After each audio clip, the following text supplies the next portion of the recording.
Unleash the full potential of your outdoor adventures by mastering route creation in Garmin Basecamp. First, open Garmin Basecamp on your computer. If you don't have it yet, it's a free download from Garmin's website. Make sure you have the map you want to use loaded. Click on the new route tool. It looks like a little road icon. This activates route creation mode. Now, click on the map where you want your route to begin. This sets your first waypoint. Continue clicking to add more waypoints, outlining the path you want to follow at enough points to accurately map your route.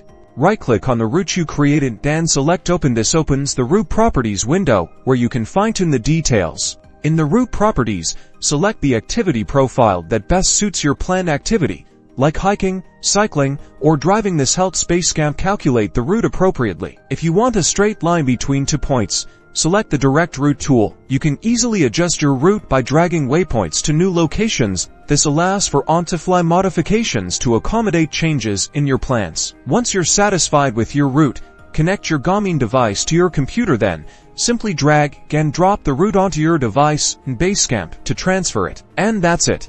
You've successfully created and transferred a custom route to your Garmin device, ready to guide you on your next adventure. Now you can explore with confidence and precision. Don't forget to like and subscribe for more Garmin Basecamp tutorials.